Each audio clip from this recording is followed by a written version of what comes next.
Alright, for this one we are going to discuss the sequel to the legendary Mass Effect Trilogy. The one that was supposed to start a new series but just wasn't quite as successful as they wanted. So let's jump in and discuss Mass Effect Andromeda.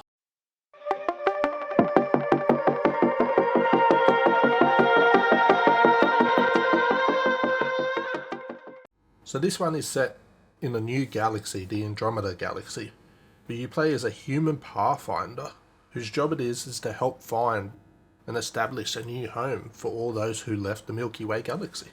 This is done by exploring the planets throughout the galaxy, fighting against any threats and establishing relationships.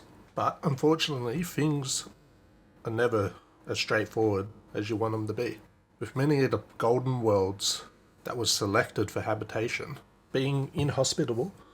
So therefore, you as the human pathfinder, it's your job to go through and interact with this alien technology, the Remnant, in an attempt to rebuild the atmospheres and make the planets habitable for everyone who has come to the new galaxy. And much of this is done through the help of Sam, an AI permanently linked through implants to the Pathfinders. And while the overall premise of the story is decent, it just feels like everything just kind of misses the mark. Like, it's just underwhelming in many areas. You know, they have some nice cutscenes, but they just don't pack the same impact as the original trilogy does. The soundtrack's decent, but without a good story, it just doesn't feel like it hits the mark quite as well. And even the voice acting, while some of it's really good, like I like seeing Clancy Brown. I found him to be a decent voice actor in many different games. And even Ryder I enjoyed listening to. But the handful of enjoyable characters just don't make up for the majority that aren't any good to listen to. And on top of all this, we have some of the worst facial animations I've ever seen in a video game when it first released. And even now, after 7-8 years of it being out, they really don't seem any better. And it just makes interactions with many of the NPCs throughout the game an unappealing aspect of the game.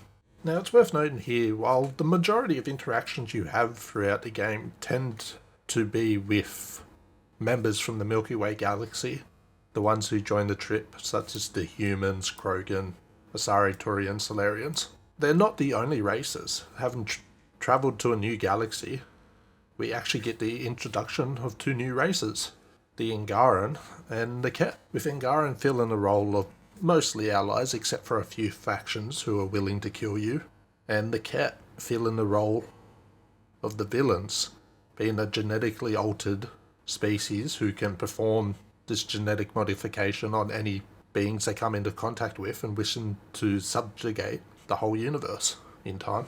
And while the Ket aren't too bad when it comes to mostly filling the role as grunts that you fight through 99% of the game, it's as the bosses that appear in major fight scenes where they really fall down like the majority of the story, with many of them being kind of one-dimensional or just having the same abilities and the same defense system that you've got to fight against and easily take down, that they really fall down like the majority of the game does.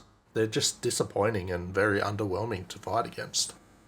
And on the other side with the Angaran, it feels much the same, with many of the characters being uninteresting, with only a few standouts, such as the Mosai or Jal, with the latter actually being someone who joins your crew on the Tempest and joins you in your fight against the Ket, and as you travel throughout the galaxy trying to make the planets more habitable.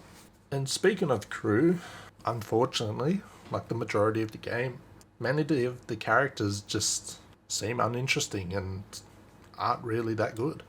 With the only real standouts for me personally being Joel, and majority of that comes down to him being a new race, so it offers some new interactions in regards to that, as well as him being a decent fighter, and Drac, the old Krogan that joins your crew.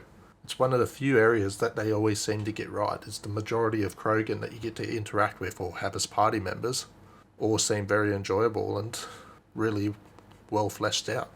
But unfortunately with most of the rest of the crew, outside of the few interactions, they just don't seem that interesting overall. And just a bit of a letdown when you compare it to the original trilogy and the party members that you have throughout that game. Now, one of the few good things about this game is the gameplay itself.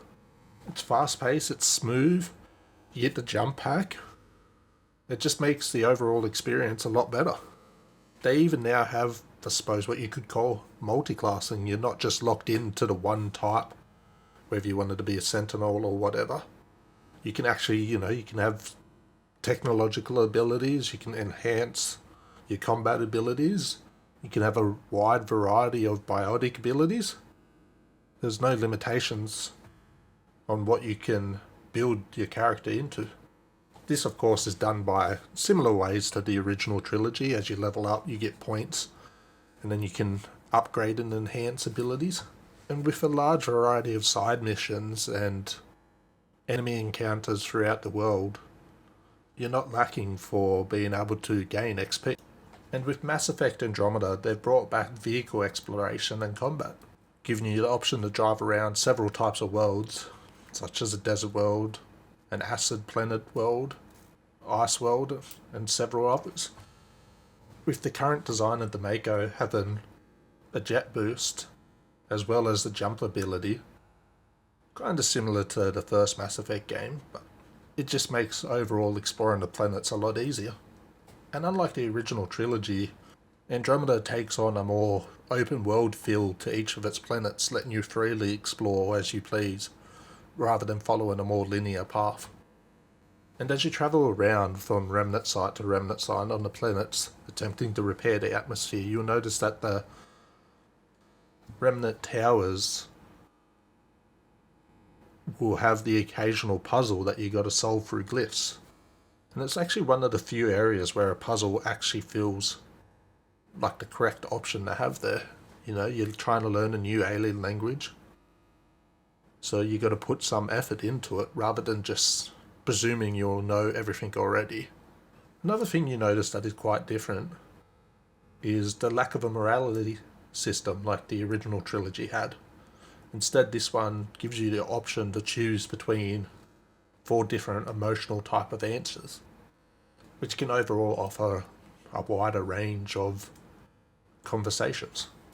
And it's nice to see with the new improved gameplay that we get a variety of weapons and armors, many of which can actually be crafted, a new feature that's been added into Mass Effect Andromeda, which is done by collecting resources through many different methods throughout the worlds. And on top of the crafting, we have a few other new features added to the game, such as the AVP, where you can choose between commerce, military, or scientific, where you get to choose some stats where it can give you certain mineral items or lower prices at the shops, for example, as well as a couple of other rewards. And this is done by leveling up planets, making them more habitable, and earning cryo points. And another new feature is the strike team missions. These can be done in multiplayer, if you wish to, although no one really plays multiplayer, or by sending out an AI team to complete the mission for you. And while overall it's a nice addition to the game, but just doesn't feel that necessary, the only really benefit coming from it is just getting an extra few resources. But unfortunately, as what seems to be the theme of this video, many of these areas are still overshadowed by the fact the game is just not in very good condition. I didn't find it too bad when it first released, at least in the gameplay side of things. But I feel now, 8 years after it got released, that it actually seems worse. Like, I never originally had this many bugs while playing through it when it first released, but now I'd be lucky if I could go an hour without doing a T-pose or lagging, or unfortunately even in a few situations, having the game crash. And it just feels like overall, for whatever good this game has, it's just completely overshadowed by the bad that comes with it. And that's it for Mass Effect Andromeda. Unfortunately, whether it's for a new player or a returning player, it is just not a game I recommend. There's just too much wrong with it, unfortunately. But these are my opinions. If you feel differently about the game, or any of the points I've brought up throughout the game, let me know down in the comments, and I hope to see everyone in the next video.